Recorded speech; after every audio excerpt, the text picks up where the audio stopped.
Les troubles cardiovasculaires, ils sont ultra présents. Déjà, en termes de mortalité, au niveau mondial, c'est la première cause de mortalité. C'est le premier truc qui tue les femmes. Et il y a un énorme, ce qu'on appelle gender gap dans la prise en charge chez les hommes et chez les femmes. Les troubles cardiovasculaires, c'est pas que le mec de 60 ans qui a un bide à bière et qui boit du vin tous les jours et qui mange de la charcute et qui est sédentaire. Donc, il a fait angio-IRM, il y avait une énorme endofibrose de l'artère iliaque. Et donc, ça faisait 35 ans qu'on passait à côté. Il faut savoir que dans les recommandations, tu as un seuil d'urgence hypertensive. C'est supérieur à 18 ou à 12. Si tu as deux mesures espacées de 15 minutes supérieures à 18 ou à 12, c'est une urgence. Et il a dit, on va faire un EEG et une IRM. Et en fait, à l'IRM, il y avait une tumeur au cerveau. Hey, salut à toutes et à tous et bienvenue dans ce nouvel épisode d'Entendons. Aujourd'hui, j'ai le plaisir d'accueillir Olivia Ferrand qui est ostéopathe et spécialisée dans les troubles vasculaires. Du coup, aujourd'hui, on va parler de troubles vasculaires, des signes cliniques auxquels faire attention pour peut-être les suspecter.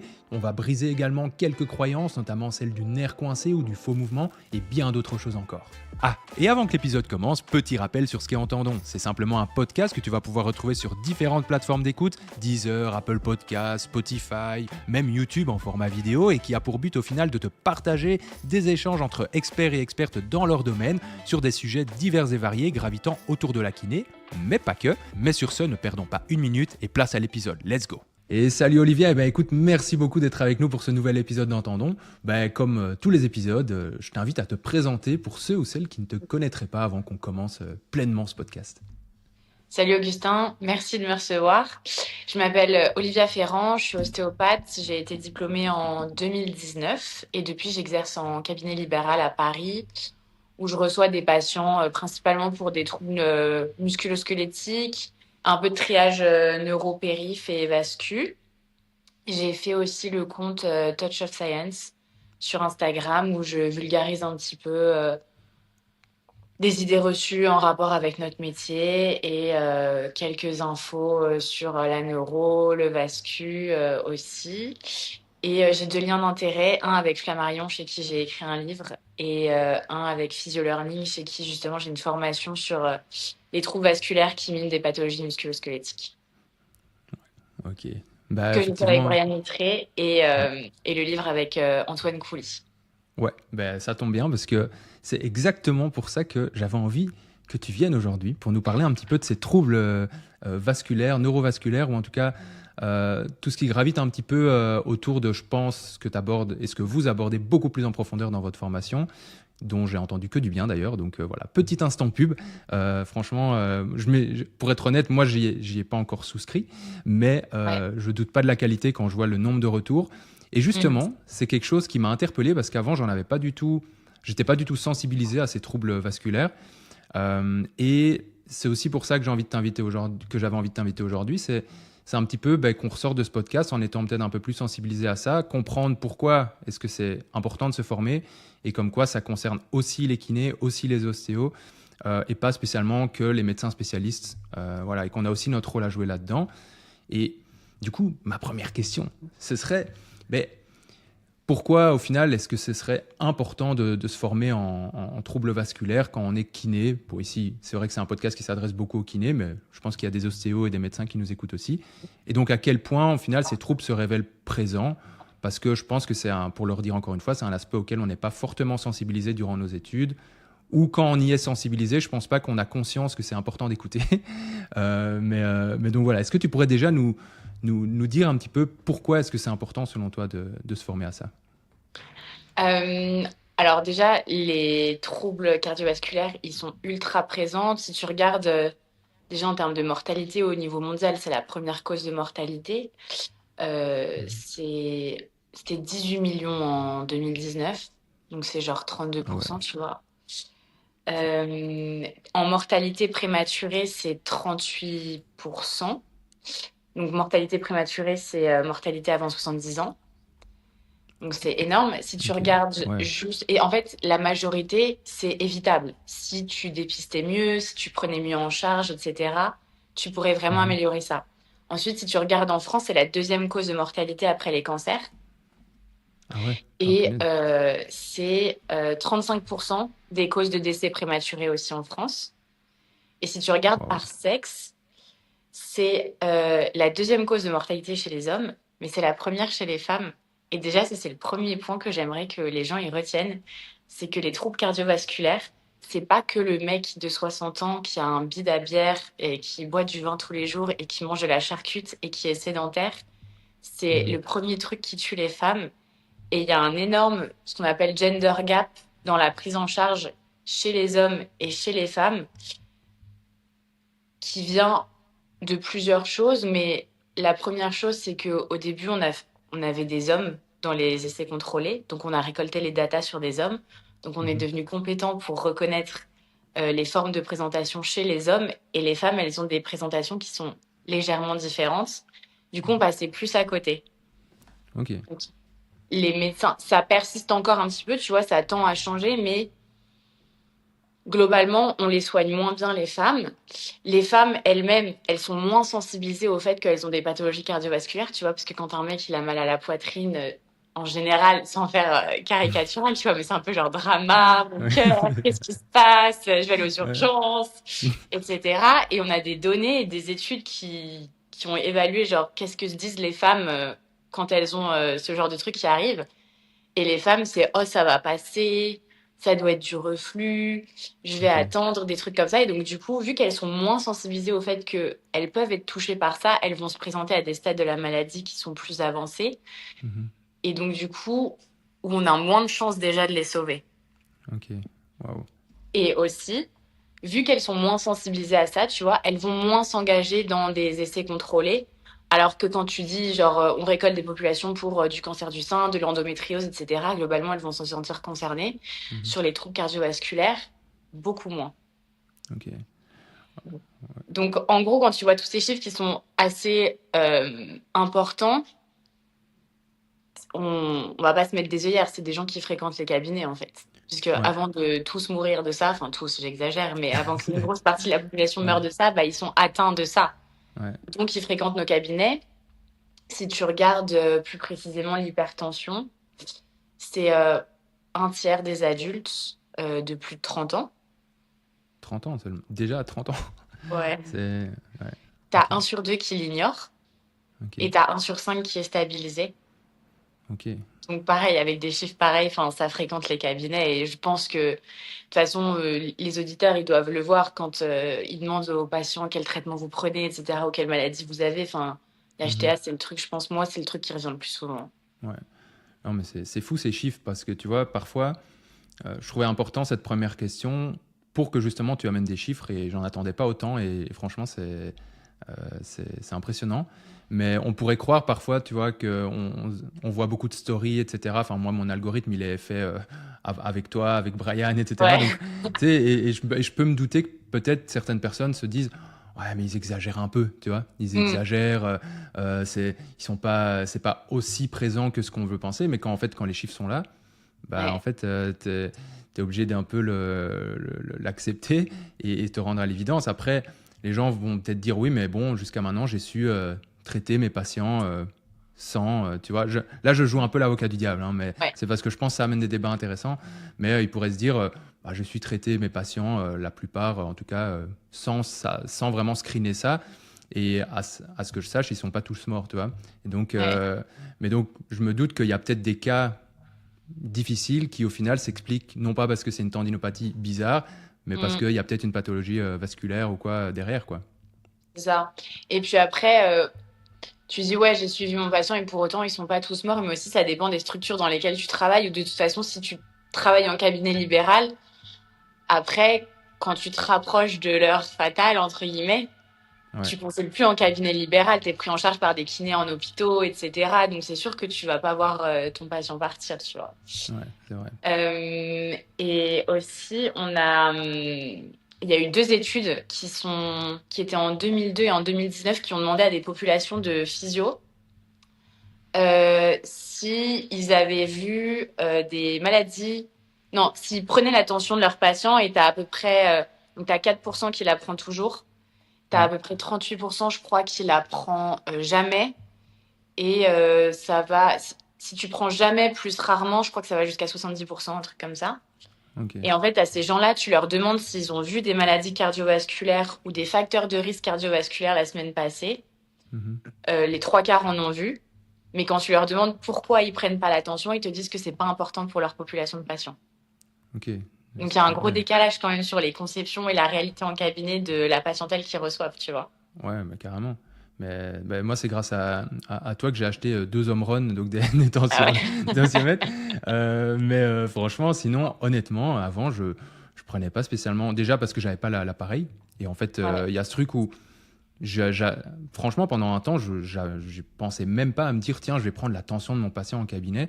Et c'est une faute, tu vois, parce que quand on entend Mm. tous ces éléments-là, tu te rends compte que waouh, en fait, tu es peut-être passé à côté de certaines choses. Alors, tu essaies de repenser à tous les cas cliniques que tu n'as pas su aider. Tu fais, en Ouais. fait, et si, et si. Mm. Mais après, il y a aussi le truc, c'est bien d'en acheter un, mais je me dis, c'est bien aussi de savoir comment l'utiliser. Et ça, je me doute que, bon, déjà, d'une part, vous en parlez dans la formation, et il faut savoir quoi aussi tirer de toutes ces infos. Et donc, je pense que c'est aussi ça qui est important dans le message, c'est de se dire, ben, il faut se former aussi pour pouvoir interpréter ce que tu trouves au bilan. Parce que si tu trouves une différence de tension entre le membre sup, le membre inf ou j'en sais rien, bah, si Mm. tu sais pas ce que ça signifie, enfin ça paraît con, Ouais. mais en fait tu sauras pas vraiment l'interpréter C'est et pas quoi bien faire après. avancé, quoi. C'est ça. Mais du coup, tu vois, c'est bien que tu aies avancé ces chiffres et j'aimerais bien qu'on voit ensemble maintenant les éléments. Bon, je me doute que là, le but, c'est pas que tu nous refasses un module Mhm. entier de formation, mais juste peut-être nous citer quelques éléments qui, ben, justement, devraient, s'ils sont présents, nous alerter sur le fait que, ah, peut-être que mon patient en face de moi, eh ben, peut-être qu'il a un problème vasculaire ou en tout cas des signaux d'alerte de Mm. présence de pathologie vasculaire. Ouais. Déjà, j'avais d'autres data en Ah rapport ouais, avec vas-y, vas-y. toujours la J'aime bien première les datas, question. donc fais-toi plaisir. Je t'enverrai les refs si tu veux les mettre Trop en bien. description du podcast. Donc, tu as des études observationnelles, donc c'est pas de la causalité, c'est juste vraiment de la corrélation, mais qui ont remarqué une association entre l'arthrose, donc évidemment, enfin, je pense que les gens qui écoutent ont des patients avec de l'arthrose, Ouais. donc une association entre l'arthrose et l'hypertension, le diabète de type 2, l'obésité et la dyslipidémie. Ok, ah oui, ok, Et ça, c'était sur des populations arthrose de genoux, arthrose des mains, arthrose généralisée et arthrose rachis-cervicale, je crois. ok.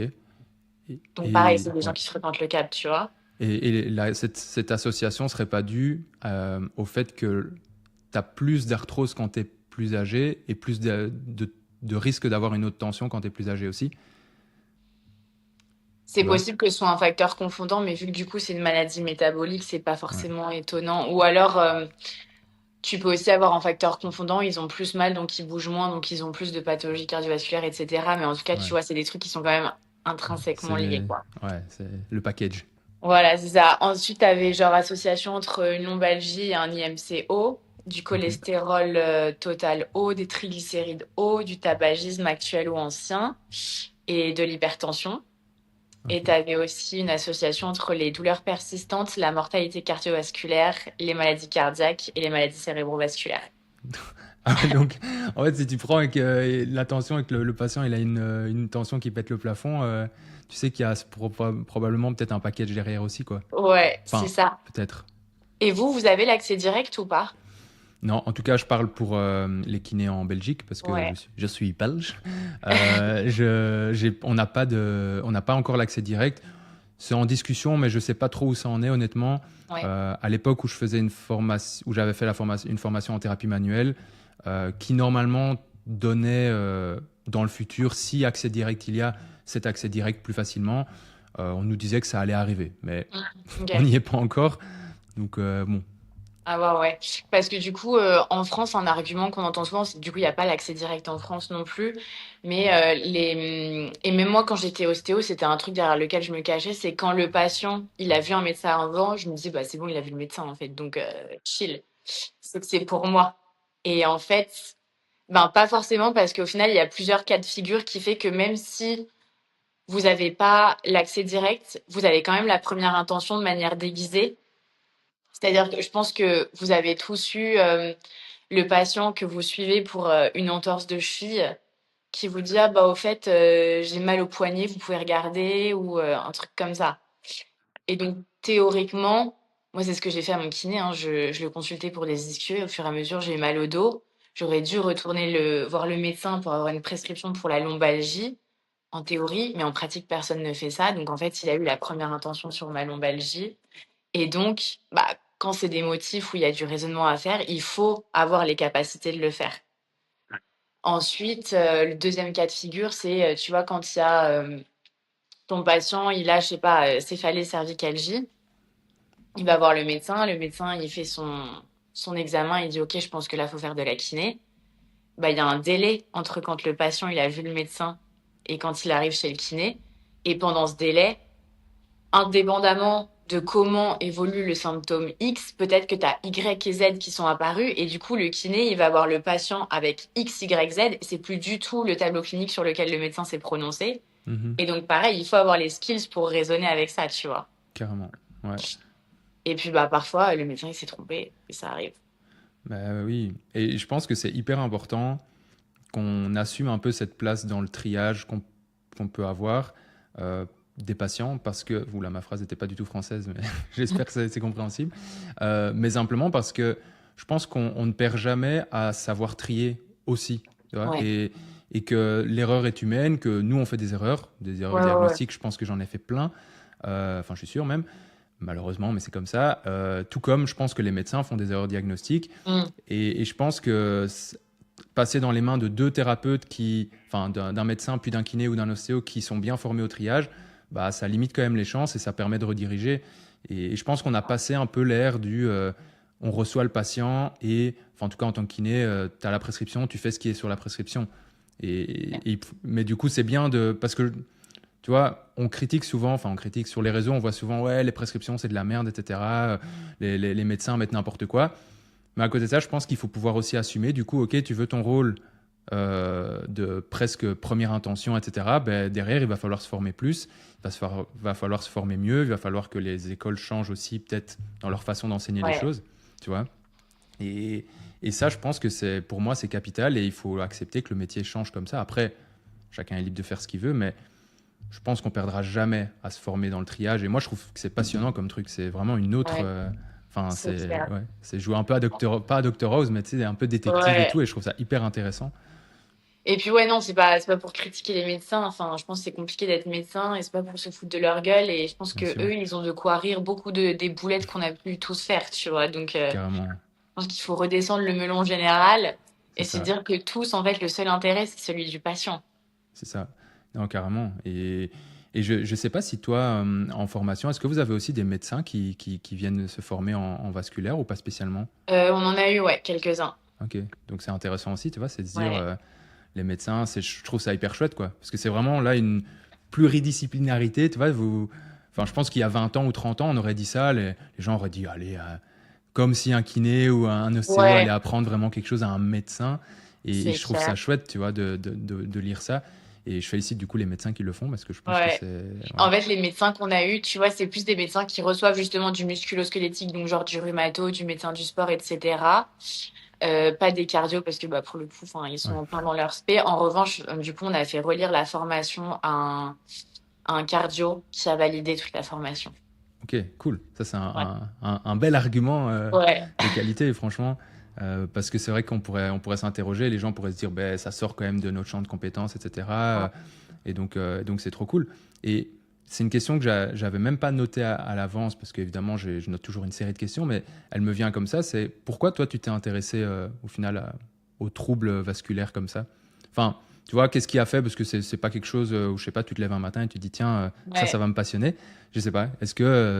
Comment ça se fait que t'es arrivé comme ça là-dedans? Après le diplôme, j'ai travaillé dans un centre de formation où, en gros, j'apportais le café, j'installais la salle, je rangeais le soir, etc. Et en échange, je pouvais assister gratuitement aux formations. Ok, Et donc, la toute première formation que j'ai faite, c'était sur les dysfonctions artérielles cervicales de Roger Kerry et Steve Vogel, qui ont beaucoup publié sur les dysfonctions artérielles cervicales. Et donc, c'est là que ça m'a sensibilisée au truc, avec des datas que j'avais jamais entendues avant à l'école, etc. Et donc là, j'ai vraiment pris conscience du truc. Et quand je me suis intéressée à l'hypertension encore plus, et après, Quand je voyais des trucs passer sur les réseaux, j'étais là, non, mais ça va pas du Hmm. tout, quoi. Ouais.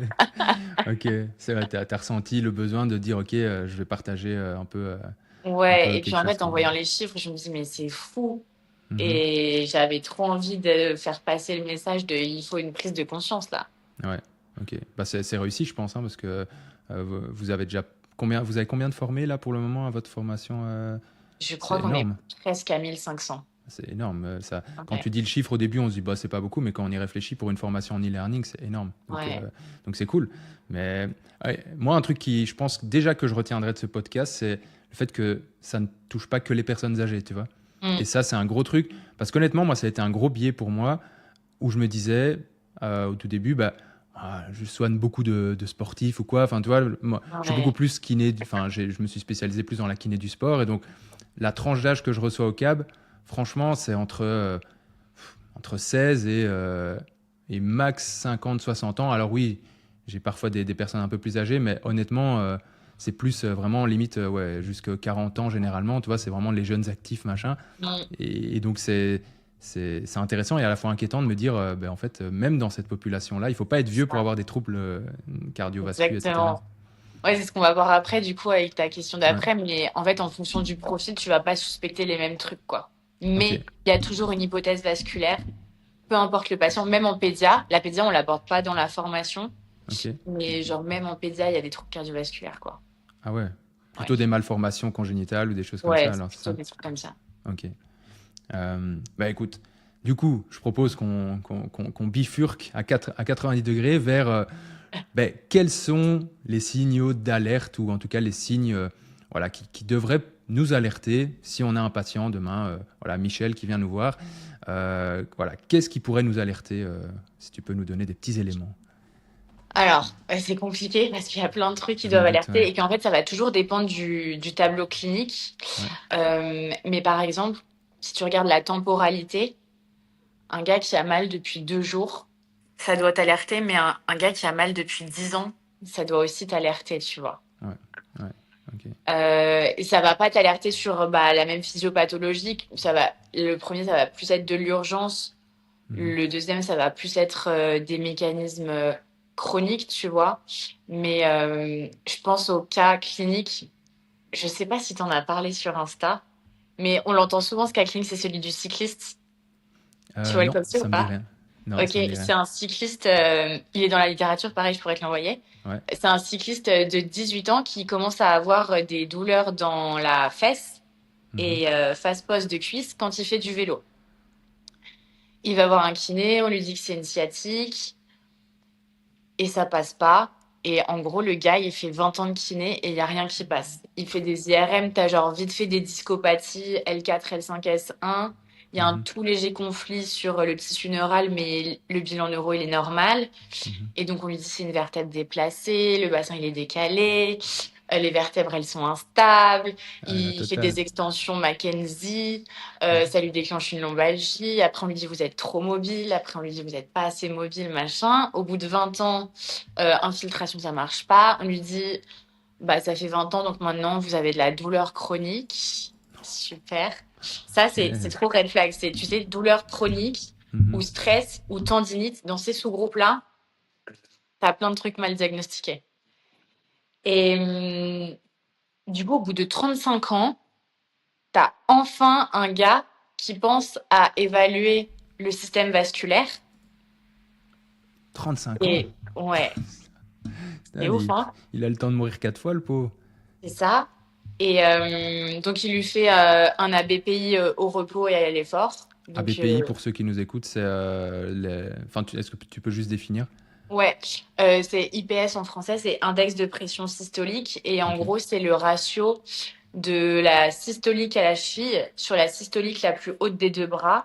ok. Et en valeur absolue, vous pouvez voir au repos si déjà les valeurs sont anormales. Et sinon, vous pouvez mettre le patient dans les conditions qui reproduisent ces symptômes, donc lui à l'effort. Et vous voyez si ça chute et si ça va dans des valeurs qui sont anormales. Donc en l'occurrence, lui, c'était positif au repos et encore plus à l'effort. Ok. Euh, et donc il a fait angio-IRM, il y avait une énorme endofibrose de l'artère iliaque. Ok. Et donc, ça faisait 35 ans qu'on passait à côté. Faut- Il s'est fait opérer et il n'y avait plus rien. La libération, mais à la fois, il doit se dire, Ouais. punaise, j'ai perdu 35 ans de ma vie, littéralement presque la moitié de ma Ouais. vie. Alors, je connais pas du tout l'intervention en tant que telle, mais je me doute que ça doit être un truc qui est facile à faire. Oui, c'est ça. Tu récupères bien, quoi. Ouais. Et pour le coup, tu vois, là, on est vraiment sur de la causalité linéaire. Genre, il y avait une cause, t'enlèves la cause et tout va bien, quoi. Mais c'est un truc de fou. Et en Ouais. fait, cette situation-là n'a même pas empiré, en fait, en 35 ans. Elle reste vraiment, ça peut rester statu quo et juste Ouais. être chiant et, enfin, Bah, juste, en fait, c'est pour ça que les troubles vasculaires, c'est du savoir, faut reconnaître les patterns, c'est du savoir-être pour poser les bonnes questions et c'est du savoir-faire pour faire les bons tests. Mais Mhm. du coup, dans le savoir, du coup, tu as tout un tas de schémas cliniques à reconnaître. Et en gros, le cyclisme, c'est le sport où tu as le plus d'endofibrose de l'artère iliaque parce que, en gros, avec les hyperflexions répétées, Ouais, et ok, ben, ça va venir faire des micro-traumatismes au niveau du pli inguinal et donc ça crée des contraintes et le tissu artériel, il va un peu se fibroser. ok. Plus tu as des hypertrophies du psoas où ça peut venir entretenir le piégeage de l'artère. Donc pour Ok. une fois, le psoas a un rôle. Ouais, j'avoue, on passe Le notre vie méchant psoas. à clasher ce pauvre psoas, moi le premier, Voilà. mais ok, Et donc, ouais, c'est le sport où c'est le plus fréquent. Tu peux en voir en trail, en course à pied ou en patinage de vitesse aussi. ok, Mais donc, du coup, tu vois, pattern clinique à reconnaître. C'est pas forcément criant, mais voilà. Donc, typiquement, le gars, bah, il a 18 ans, c'est un jeune, tu vois, il a un trouble cardiovasculaire. waouh. Et ça, c'était une douleur vraiment dans la fesse, c'est ça qu'il avait? Fesses et face poste de cuisse. Ok, ok. Bon, bah, Et du coup, un autre truc qui doit ouais, t'alarmer dans ton raisonnement, c'est du coup l'échec des traitements probants pour le diagnostic qui était supposé. Bon, alors après, là, les diagnostics, ils étaient discutables, en l'occurrence, la vertèbre déplacée et tout, tu vois, mais ouais, typiquement, moi, j'ai eu là un syndrome des loges qui passait pour une périostite au cabinet.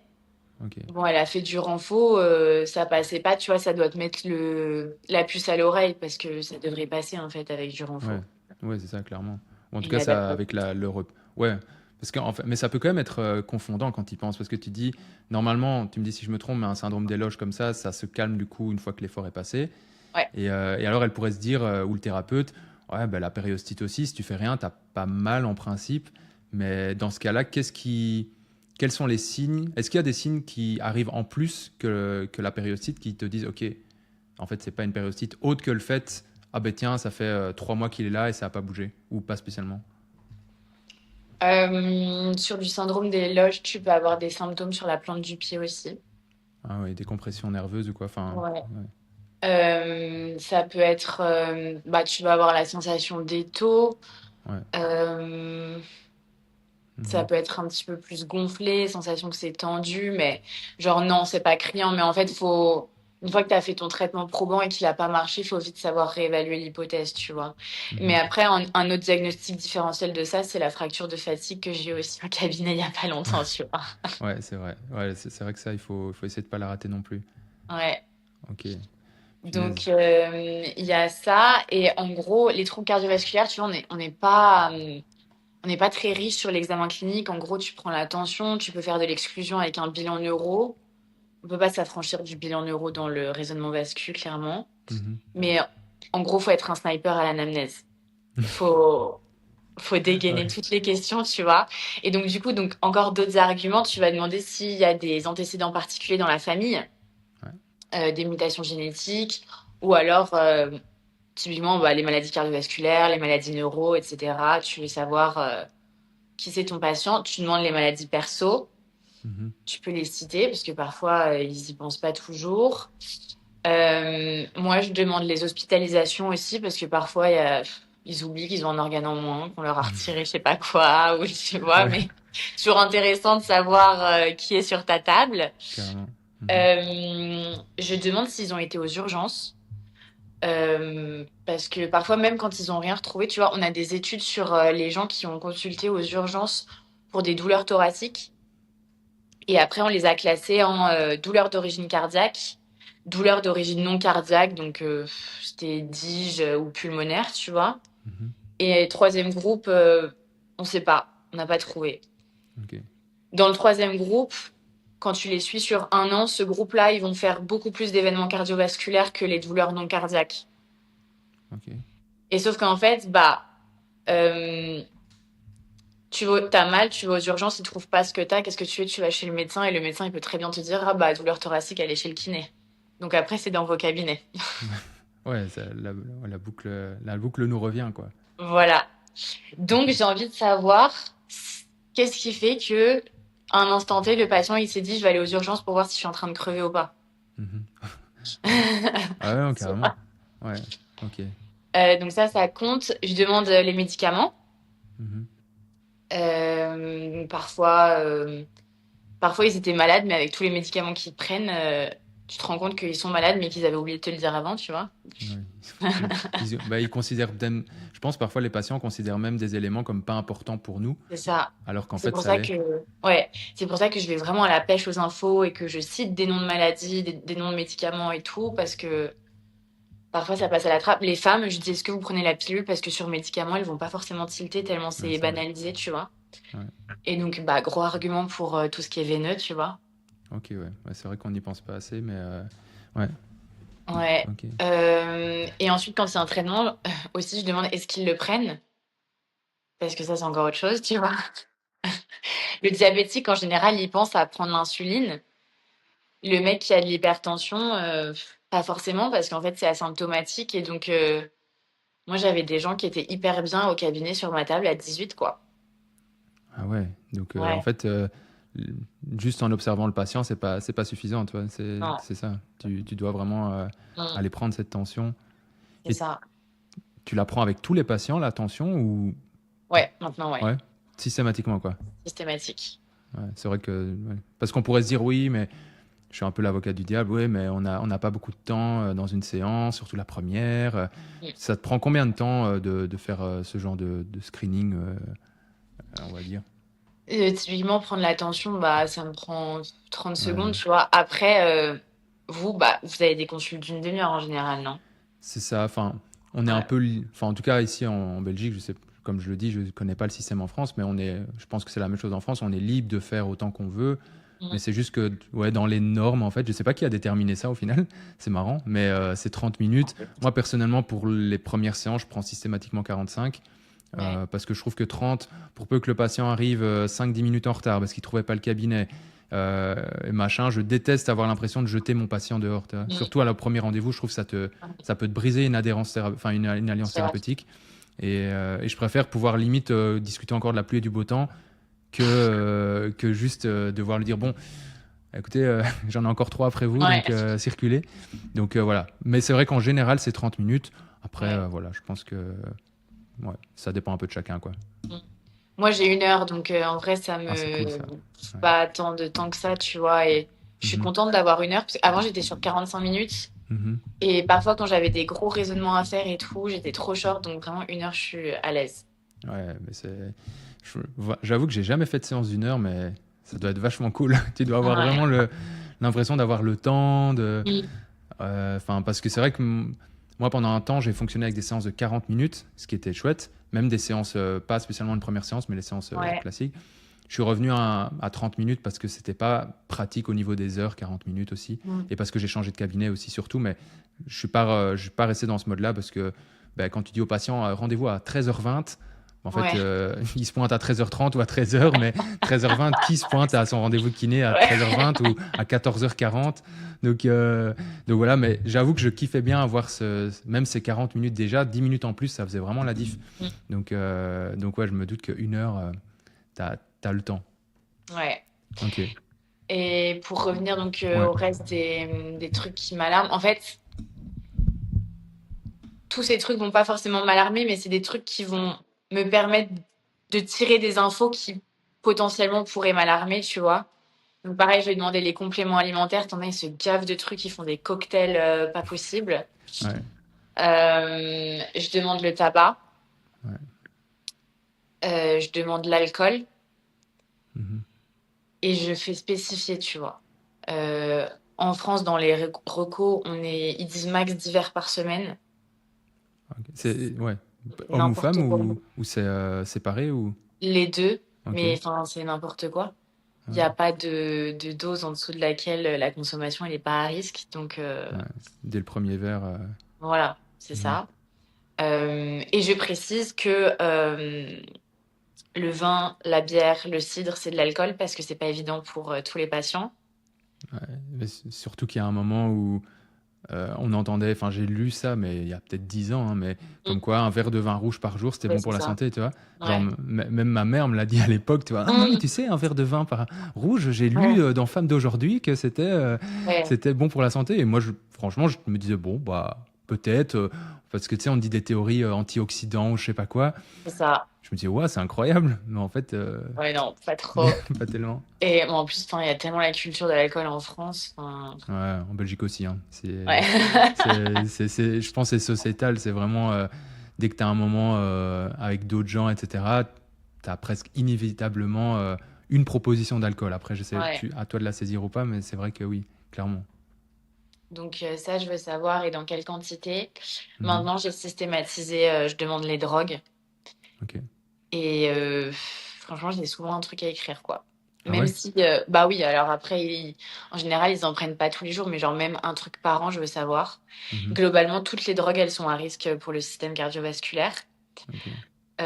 Et elles vont te foutre en hypertension et tachycardie, sauf les trucs genre opioïdes, kétamine. Ça te Mhm. fout en hypotension et bradycardie.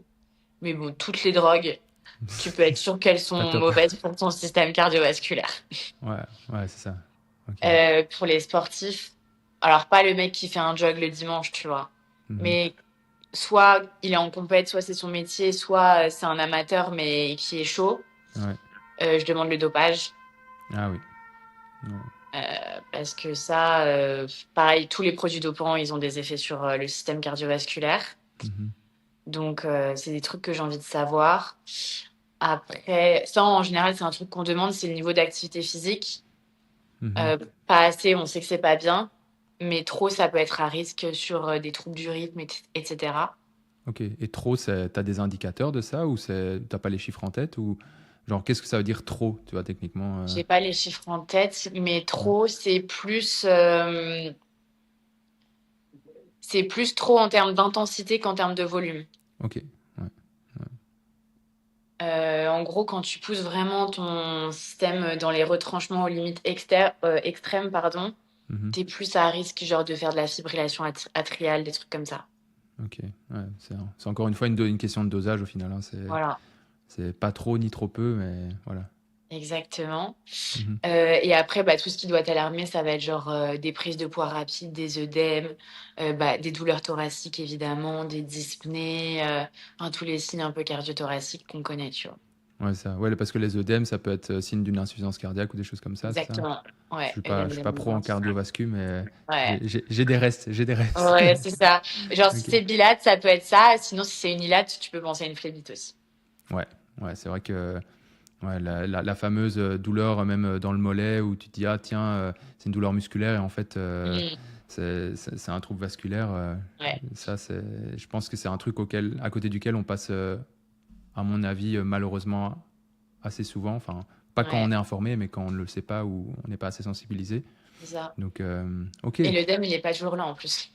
en plus. Donc, et il faut encore savoir comment l'évaluer, tout bêtement. Enfin, c'est Ouais, toujours cette question-là, tu vois, mais tu vois, je pense que tu as beau l'apprendre pendant tes études, bah en fait, si tu l'as plus fait depuis X temps, tu vas même plus penser à le faire systématiquement ou le faire, tu vois. Et ouais, c'est pour ça que pour revenir à ça, je pense que ça a aussi cet intérêt-là de se former, même si évidemment il y a des choses à mon avis dans votre formation que j'espère on connaît déjà un peu ou Mm. qu'on a déjà entendu parler, mais je pense que c'est important de se, on va dire, ressensibiliser et Ouais. réintégrer toutes les infos. Euh, Ok, donc est-ce que tu as fait le tour un petit peu des signaux qui te venaient ou est-ce que tu en as encore à nous partager? Je pense que j'ai fait le tour. Ouais, Et il y a ok. un truc, je crois que Brian, il l'avait dit dans ton podcast aussi. Ouais. C'est une phrase qu'il a piquée à Jean-Claude Van Damme. C'est que Euh, 1 plus 1, ça fait 11. ah oui, Et que, en fait, les facteurs de risque, ils sont très vite multiplicateurs. Ok. et que vraiment c'est exponentiel. Donc plus t'en vois, plus tu t'alertes et tu t'alertes pas proportionnellement au nombre, tu vois ce que je veux dire? Ouais, c'est Ça ça. grimpe très vite. Si tu en as trois, tu t'alertes. Tu Ouais, tu t'alertes pas juste un petit peu plus que tu t'alertais pour deux, quoi. c'est ça. Enfin, j'ai pris un chiffre arbitraire, mais c'est pour Mm. illustrer. Ok. Bah, écoute, merci pour ce petit partage, enfin ce gros partage. Euh, ben, ici, moi, j'en ai profité avant le podcast de faire un petit tour sur ta page Insta. Et tu parlais sur cette page, donc c'est Touch of Science pour rappel, ou A French Touch of Science. Non, c'est ça, hein, parce Ouais, que tu ça as c'est deux le compte comptes. Hein. anglais. Ah, c'est ça, Ouais. excuse-nous, hein, c'est double compte. Mais en gros, tu parlais de trois maladies sur ton Insta que tu as nommées ou qui sont nommées les tueurs silencieux, à Ouais. savoir l'hypertension artérielle, l'anévrisme de l'aorte et l'anévrisme de l'artère poplitée. J'avais noté, sinon j'aurais pas retenu. En quoi est-ce qu'ils sont au final vicieusement silencieux et pourquoi? Alors, ben, tueurs silencieux parce que, en gros, ils sont asymptomatiques, majoritairement, Ok. jusqu'à ce qu'ils se compliquent et que, en gros, c'est vite violent, tu vois. Donc, l'anévrisme de l'artère poplitée, tu peux le dépister parce que, en gros, tu vas le suspecter chez des gens qui ont déjà des anévrismes connus. Tu as 30 à 50% des gens qui ont un anévrisme de la aorte, qui ont un anévrisme de l'artère poplitée piégée. Donc, eux, tu vas les dépister. Ok. De l'artère poplitée piégée, j'ai dit. Oui, ah oui, c'est pas la Oui, même non, de chose. l'artère poplitée piégée. De l'artère poplitée tout court. Ouh là là. Ouais, t'inquiète. Je me remets difficilement du week-end. Et donc, eux, tu les dépistes. Parfois, c'est palpable, mais pas toujours. Ok. Et en fait, sinon, le mode de révélation, bah, c'est quand tu vas faire une thrombose aiguë, une embolie ou alors une rupture de l'anévrisme, ou que ça va comprimer les structures adjacentes, etc. Et donc, bon, c'est Ouais. un peu tard. Pour l'anévrisme de l'aorte, pareil, c'est difficile de les suspecter parce que c'est souvent asymptomatique. En général, le mode de révélation, ça va être la rupture. Et la Mhm. mortalité à la rupture, c'est entre 65 et 85%. Ouais, t'es mal parti, quoi. Et t'as 50% qui atteignent même pas la table d'opération. Ah ouais. Ouais. Pouah, Finesse. Mais c'est fou parce que moi, le mot même anévrisme, on aurait pu croire que d'office, c'est symptomatique. Enfin, je sais pas pourquoi, dans l'idée générale, tu vois, ça fait un peu direct grave, etc. Tu vois, Mm. se dire qu'en fait, ça peut être totalement Ouais. tranquille, tu vis ta vie, tu vas faire tes courses, alors que tu as un anévrisme de ton aorte ou je sais pas quoi. Ouais. C'est chaud quand même. Et du coup, t'as des pays où il y a des programmes de dépistage après 65 ans, si t'as fumé ou s'il y a des antécédents dans la famille, etc. En France, il n'y a pas. Donc, c'est aux médecins de conseiller. Mhm. Euh, je vois pas beaucoup de gens qui se font dépister pour ça, alors qu'ils remplissent les critères.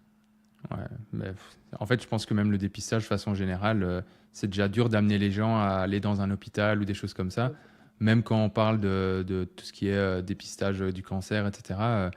l'impression qu'en fait, donc à mon avis, j'ai l'impression qu'en fait, les gens, je sais pas, hein, prendraient peut-être encore plus ça à la légère que si déjà ils vont pas se faire dépister pour certains facteurs de risque du cancer, etc., X ou Y, je Mm. me dis pour des choses comme ça, j'ai l'impression qu'ils peut-être ils le prennent encore moins, tu Bah vois, oui, je pense qu'ils sont pas sensibilisés, tu vois. Le c'est ça. cancer, ça parle à peu près à tout le monde. Je pense que pour tout le monde, c'est assez clair que c'est pas ouf d'avoir un cancer. Ouais.